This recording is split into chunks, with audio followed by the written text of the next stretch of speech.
what I realized was that the owners of these small gas stations are into real estate. So when I would approach, like, for instance, my first investor, he owned that gas station, and it just so happened he was looking for another gas station. And so I literally focused on him and help him grow his portfolio with not just his gas stations, but his rental property portfolio as well.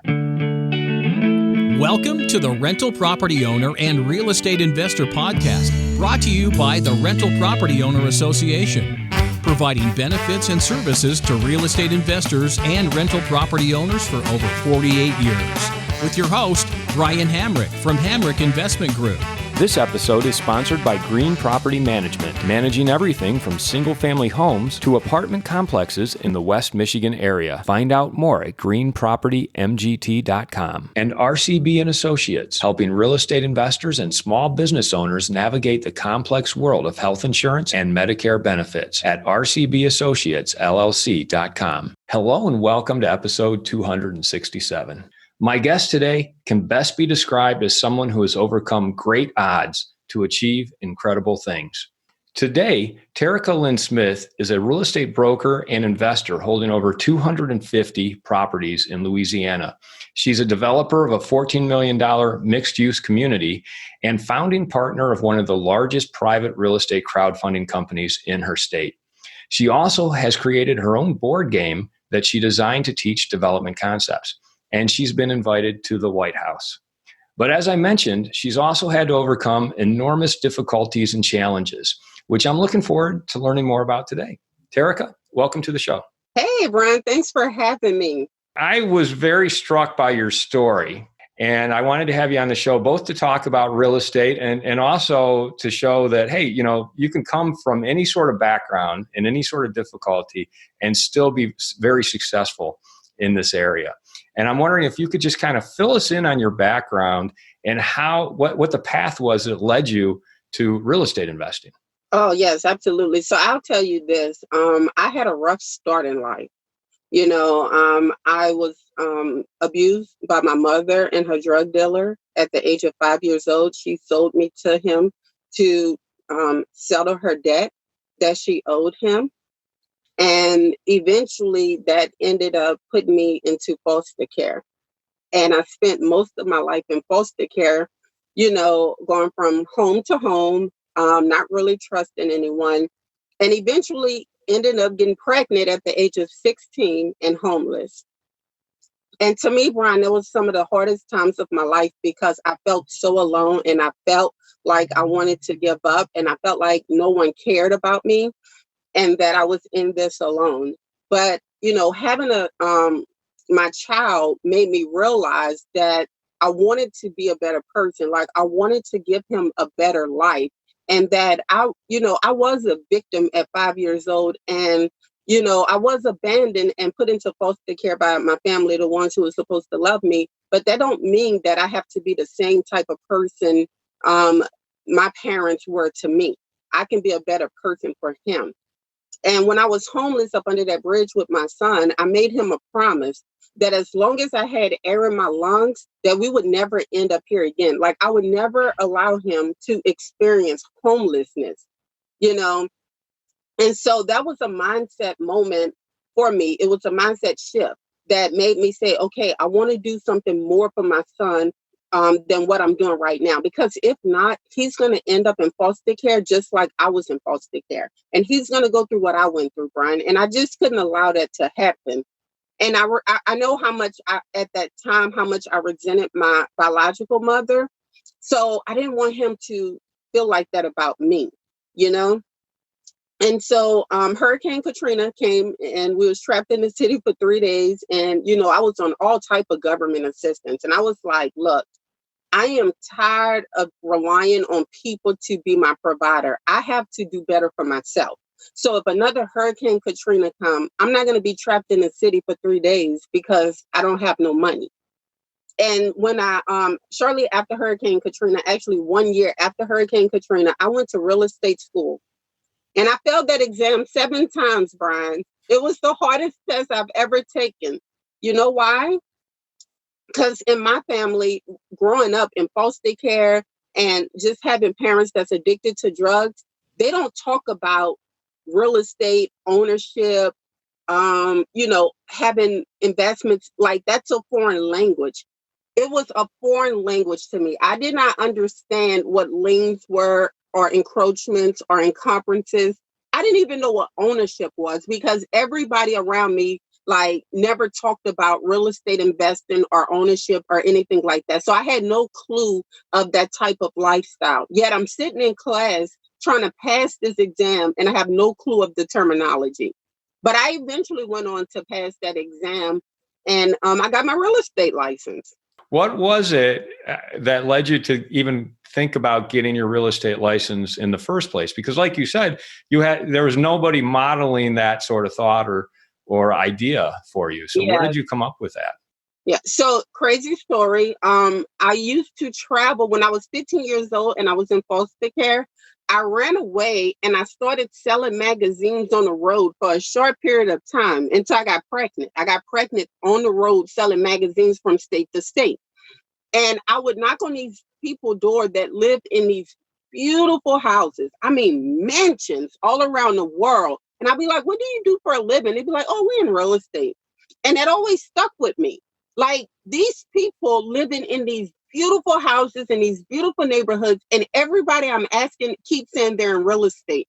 I'm like, that gotta be a sign. And so when Katrina hit and it was time for me to change my life, because I was like, I was done, I knew I was going to end up doing real estate. I got to ask you about Katrina. When Hurricane Katrina hit, where were you? And you said you were trapped in the city for 3 days. Tell us a little bit about that. Hurricane Katrina was by far, I feel like, one of those low moments in my life, right? Because you literally have no control over what's taking place at this moment. There was no social media, so you can't communicate with anyone. There was no cellular service. There was no power. It took the government 3 days to bring water into the city of New Orleans. And, it was crazy, Brian, because people were literally fighting and killing each other over survival items, and I couldn't believe that I could possibly lose my life, just for being poor. Like, that was the thought that I had at that moment. Like, if I had money, like a lot of the people in New Orleans did, I would have gotten out the city. But I didn't have any money. I couldn't go nowhere. So I had to stay in one of the worst hurricanes ever documented in history, because I didn't have funds.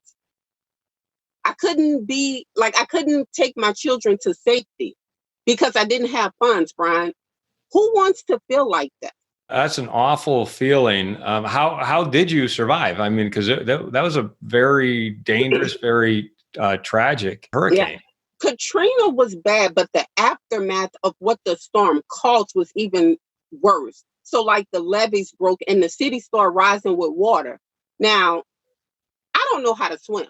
So to hear that water is coming is a terrifying experience, because you're like, oh, dear God, like, if this water comes, I'm drowning because I don't know how to swim, right? And to know, like, they had fires breaking out, like the power lines were setting things on fire and executing people. And it was crazy. It was extremely scary and terrifying. And we were able to get out. My boyfriend, who's my husband now, he actually took a water hose and stuck it inside of an abandoned car that was on side the road, siphoned gasoline from that car, and put it into another vehicle that we found that was on side of the road. And me and a few of the other neighbors who lived in this particular apartment complex drove the car to to Bow Bridge, Louisiana, which took us 3 days to get there, which is normally from New Orleans, it's about an hour and a half drive. But being that you was in dead stop traffic, because everybody was getting out the city, it took us a few days to get there. But we was able to get out. But never do I want to experience that again. Glad you made it, and glad you're here today to talk about it. How long after that was it before you went and study to get your real estate license? 1 year afterwards. When you decided to go into real estate, there's different paths you can go. Obviously, you can go the investor route. You're obviously going down the developer route now, but you chose to go the real estate broker route. Mhm. Why did you choose that way? Well, again, that's all I knew, right? Like, I didn't know when I first got started in real estate, I didn't know there was a such thing as an investor or a developer. I just thought there were real estate agents. That may sound foreign, but if you don't know, you just don't know, Brian. Right. And so I didn't. I just knew that I wanted a career so bad. I wanted something so different than what I was accustomed to. Right. Which was nothing. So I had to believe in this career to get me from my point A that I was. I needed to get to point B. And being a real estate agent allowed me to get to point B of my career. So let's talk about point B. Had you had a career leading up to that? Was this your first real self-chosen career? And how were you able to excel in it? Because I'm sure, knowing where you are today, that you figured out some way to excel. That's a great question. I'll say that when I first got started in real estate, I made a whopping $5,000 my first year. I knew nobody. I was in a new area. Don't forget, I left New Orleans because of the flood. We couldn't go back. So I'm in a whole new city. I don't know nobody. And I'm trying to figure out how to get leads because I didn't know nobody, right? And so what I realized was that I could have made more than that working at McDonald's. And I didn't fail that exam 7 times just to make $5,000. So I started door knocking. I went back to what I knew, right? And I would knock on the door of sellers who had their home for sale. And I would say, hi, my name is Terrica Smith. I'm with Century 21 Gateway. And I see that you have a for sale sign in your yard. Have you considered using a realtor? Oh, we're not interested in realtors. I can understand why you're not interested in realtors. And I would just go on and on and on. And eventually they'd be like, yo, nobody's doing what you're doing. Like, nobody's coming to my house. Like, we get a lot of phone calls from agents saying, hey, let me list your house. But nobody's knocking on the door to come talk to me. So that gave me a chance and opportunity to get in. And once I got in with that homeowner, you do a good job. They start referring you to other people. And before you know it, I started getting referrals from people I had no idea that would even know me because of my consistency with door knocking. Are you still a real estate broker? Are you still active in that business? Absolutely. I still I'm actually the broker for Real Broker LLC, who has over 1,400 agents throughout the state of Louisiana, and we're in 22 states, I believe.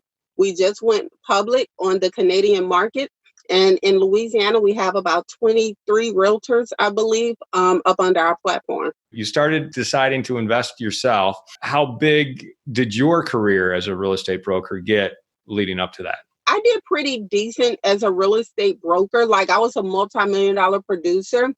But what I realized, Brian, was that I was only making that 3 to 6%. And now I'm representing investors. And let me back up.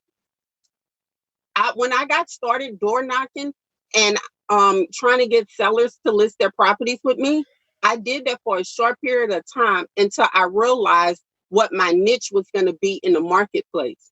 I wanted to be an investor specialist. And so I started going to gas stations and asking to speak to the owners of those little small gas stations and working for them for free, meaning looking for properties for them, closing deals for them, not charging them, a percentage to list because I wanted to get repeat business, right? So I made a few sacrifices when I was reaching out to these investors that own gas stations and grocery stores and things like that. Did you just assume that gas station owners have money that they want to invest, so you're going to go find deals for them to invest in? Or were you looking for commercial land for them to put more gas stations? What I realized was that the owners of these small gas stations are into real estate.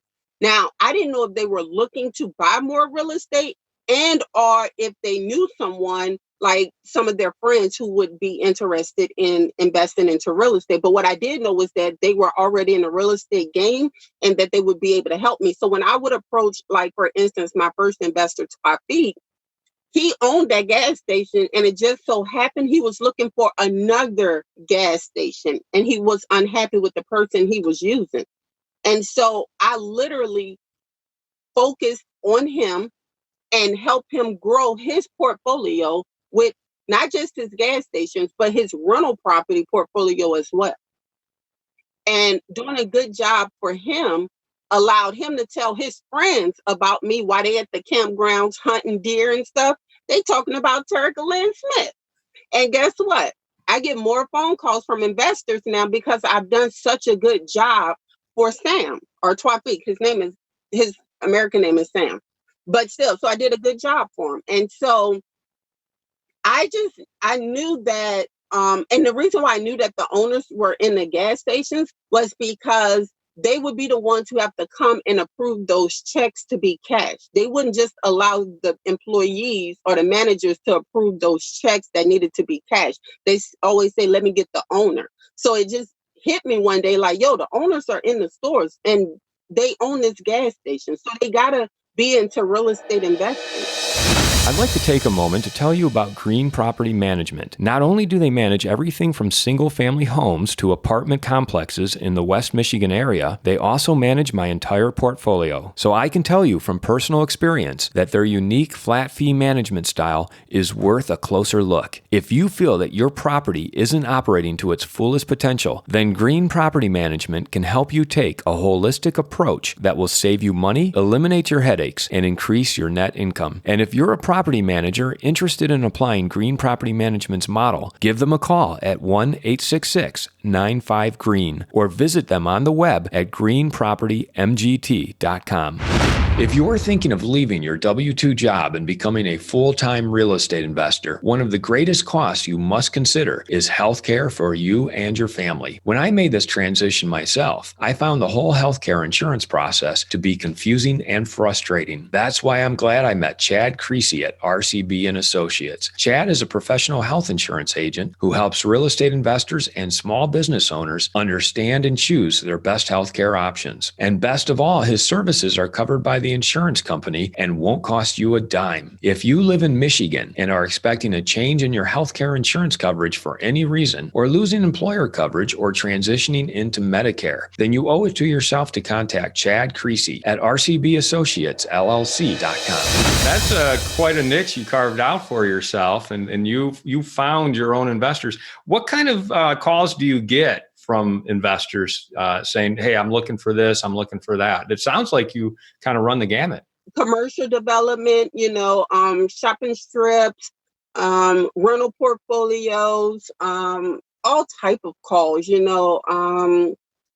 but mainly what happens is, we're 9 times out of 10 going to do some type of deal together because I'm going to go back to what I was talking about with the 3% and 6% and how I got started with investing. I was the person doing everything, Brian, for them for 3 to 6%. And then they walk away with this really fat check and I walk away with 3 to 6%. Now, I'm not greedy, but common sense would tell me if I'm doing all of this work and they're doing very little other than bringing money, then I should be getting paid a higher percentage as well. And so I negotiated with my investors, look, I want to help you continue adding to your portfolio, but we're going to do it as partners. Now, I lost all my investors again, except one. He had no issue with it because he didn't have the time to build his portfolio. So you know what I did, Brian? I built his portfolio to a multi-million-dollar portfolio. Then he started talking again with friends saying what we was doing. And then I started partnering with them. So now I got 50% ownership in these deals. I don't have to put up no money. I just have to do what I've been doing, laboring like a workhorse for them. But now I'm being compensated the right way. So I had to realize my value was only discounted because I allowed myself to be discounted. When I said, oh no, I'm more valuable than this, and I'm okay with being, I'm okay with losing all of these investors, because guess what? I'm street strong. I know how it feels to be poor. I know how to eat dry noodles when I don't have my water on. So me having to go backwards wasn't scary for me. But for me to continue moving forward, I had to make another bold decision. What you just said is such a great epiphany that you had to say goodbye to all your investors. And I'm sure that was maybe a difficult conversation with a lot of them to say, hey, I want to be a 50-50 partner now. I mean, what were some of the reactions you got?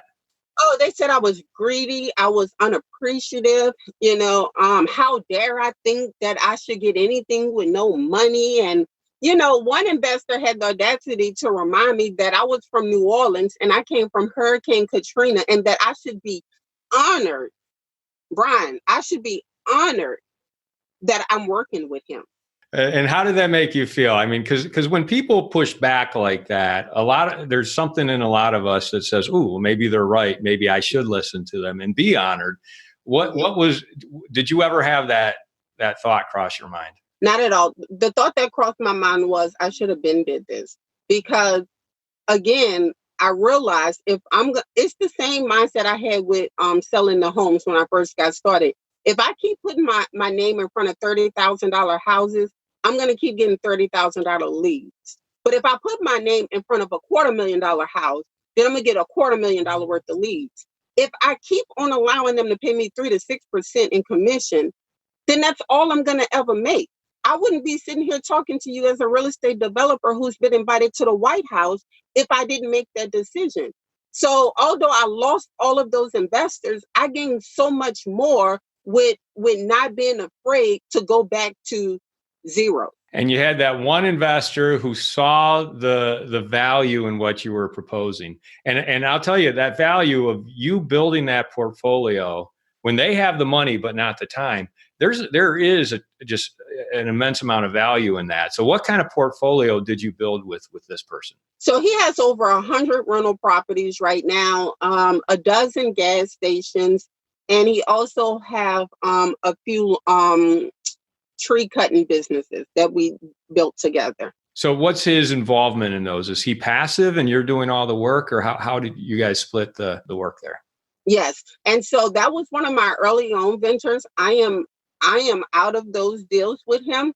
But at the time, his was purely passive and I did all of the work. But then I have such a big portfolio now, I have to, be on this end. I can't do both. You can't be doing all the work now. You've got people doing all the work for you, huh? Yeah.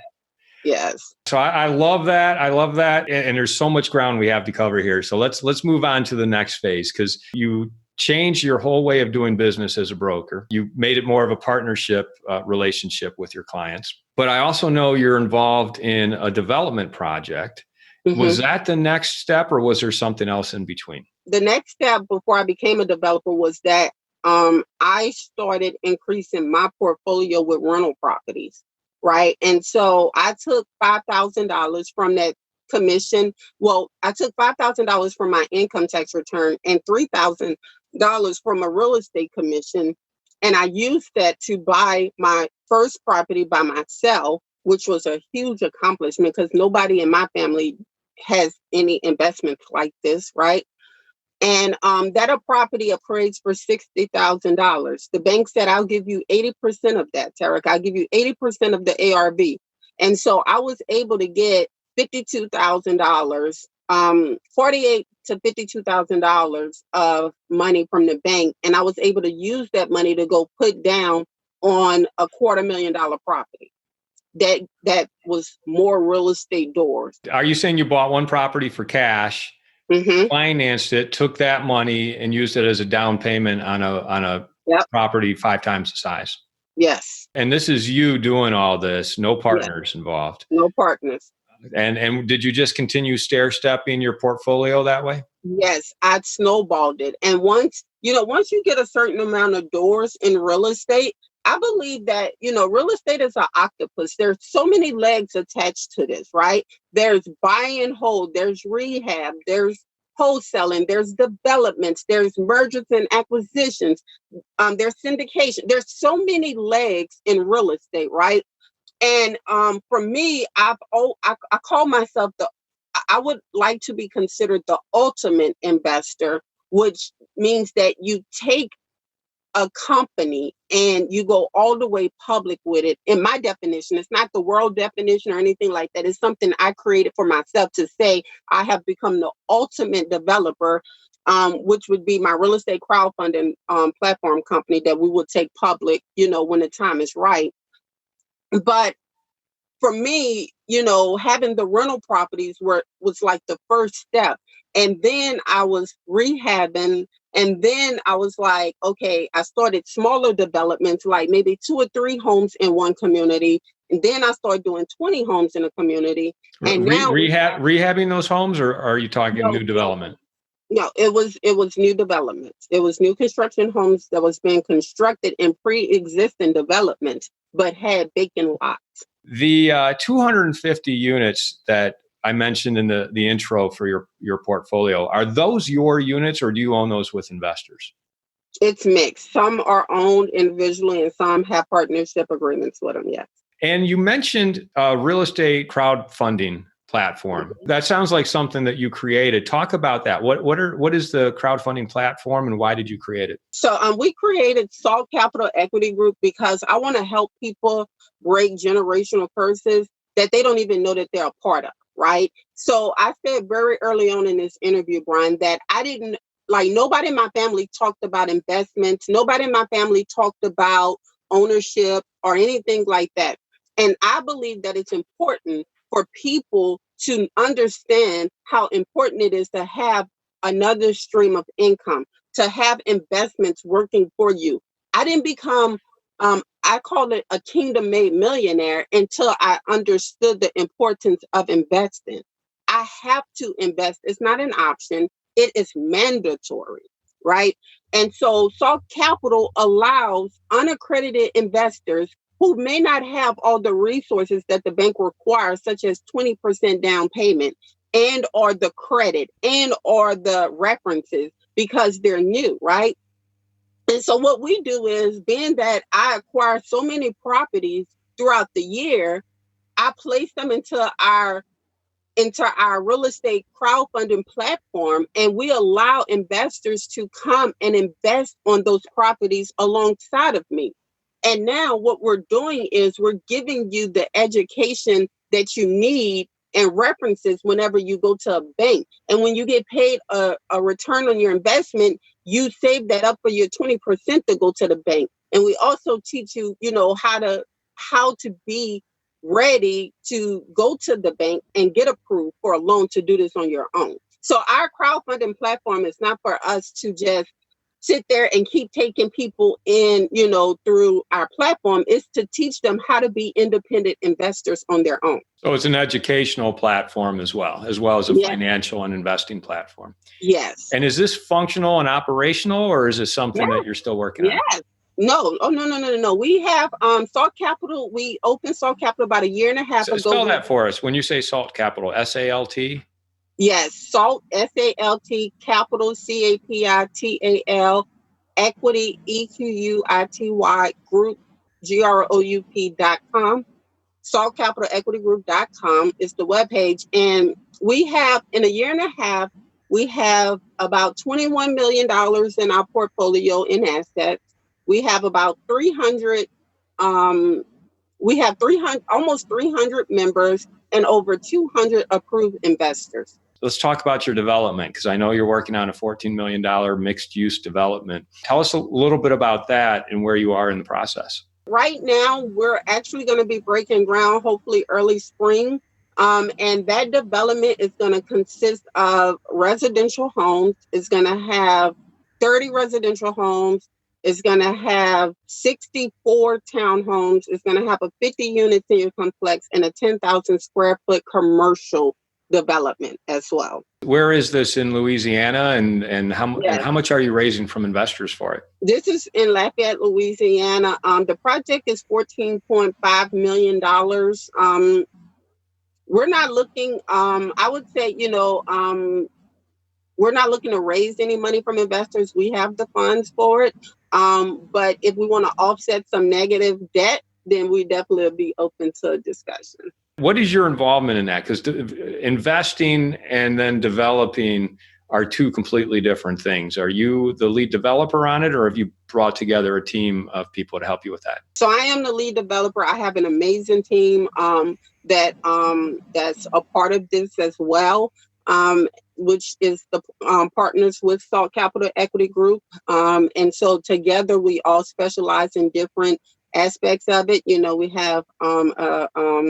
We have analysis, we have the finance department, we have the marketing department, you have me in the real estate development aspect. We have designers and architects and builders. We have quite a few people that's a part of this project. And is this your first project of this size? It's the first one on my own. I've developed with other partners before, but collectively, this is one that is my ownership in. So it's different. You've obviously done a lot of developments, rehabs, purchases, and sales throughout your career so far. I'm wondering if you could just give us one that was a grand slam home run and then one that was a complete flop. Oh, that's easy. So we bought a rehab. We was into it we bought it for $70,000.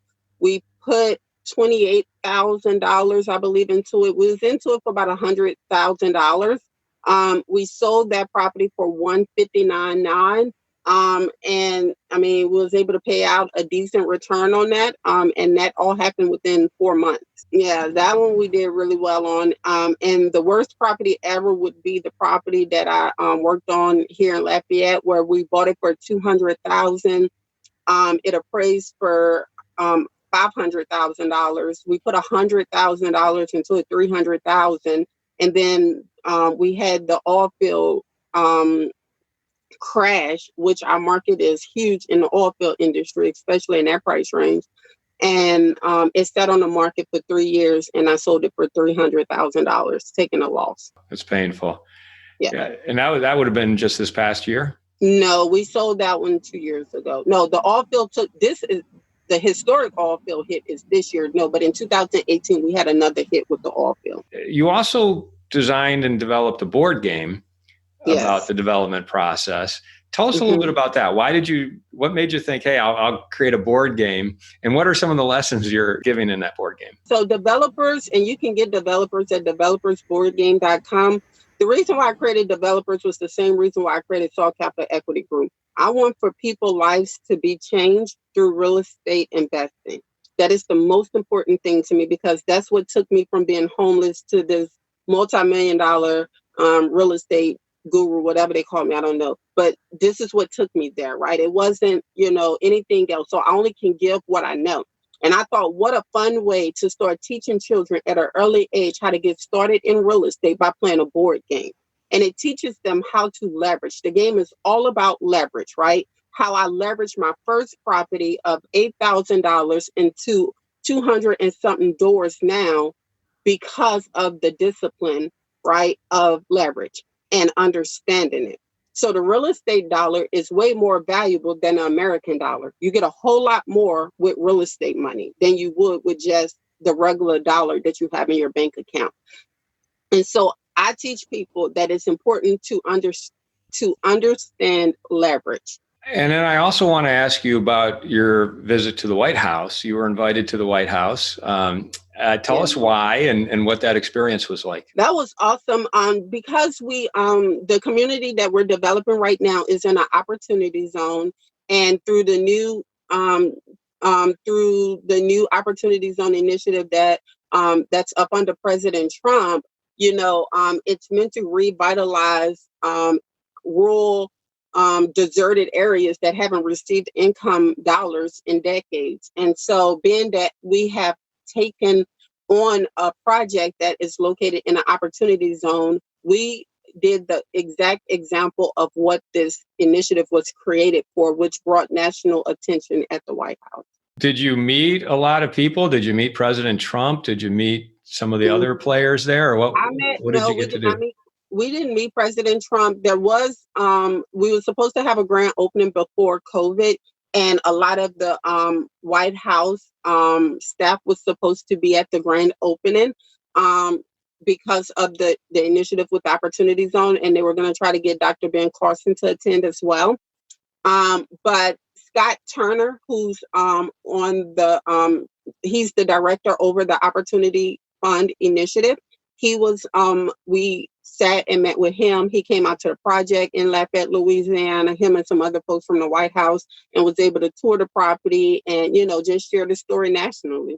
Well, that's great. Congratulations on that honor. Thank you. Thank you. And are you doing a lot of Opportunity Zone investing? Right now, the biggest fund we have is going to be Madeline Cove, the development we're working on right now. Terrica, as we wrap it up here, are there any thoughts you want to share with our listeners? I mean, your background and your story is very compelling. You've overcome great things, and you seem to have this great drive and passion for what you do. What would you say to some of our listeners who are experiencing difficult things in their own life right now and looking for that direction that you were able to find? I would say this, right? Two things. Number one, you were a victim if you went through anything that I went through, right? You were a victim at that time. But there is a point in time where you have to become the victor. You have to become the victor over what has happened to you and what's going to happen to you. And so you have to forgive the ugly that's in people and don't allow their ugly to kill your dreams. The second thing I would say is from Warren Buffett, the transfer of wealth is from the impatient to the patient. So understand that what you may be going through right now, it's not going to last forever. But if you're patient and you remain diligent and consistent, then the transfer of wealth from the impatient to the patient will run true for you as well.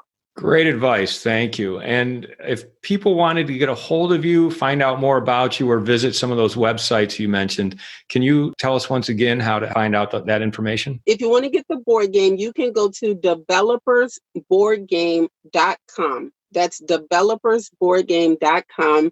And if you would like to be an investor with Salt Capital Equity Group, you can go to saltcapitalequitygroup.com and inquire about information. It's free to inquire. There's no sales gimmick and there's no peer pressure. This is strictly if you want to. And if you just want to find out more about my story, you can go to terricalynnsmith.com. Great. And I'll make sure that information is in the show notes. Terrica, I want to thank you for being on the show today. Your story is very inspiring. Thank you for sharing it with us. Thank you very much for having this conversation with us today. It's been a pleasure. Thank you for having me, Brian. I appreciate it. I want to thank everybody for listening to this episode. I'm your host, Brian Hamrick from Hamrick Investment Group, and you can find out more about me by going to higinvestor.com. That's higinvestor.com. And you can also ask questions and join us on Facebook by going to RPOA, Rental Property Owner and Real Estate Investor Podcast. This episode was sponsored by Green Property Management, managing everything from single-family homes to apartment complexes in the West Michigan area. Find out more at greenpropertymgt.com. And RCB and Associates, helping real estate investors and small business owners navigate the complex world of health insurance and Medicare benefits at rcbassociatesllc.com. You've been listening to the Rental Property Owner and Real Estate Investor Podcast, brought to you by the Rental Property Owner Association. You can find out more at rpoaonline.org. If you enjoyed this podcast, please go to iTunes to subscribe, rate, and review.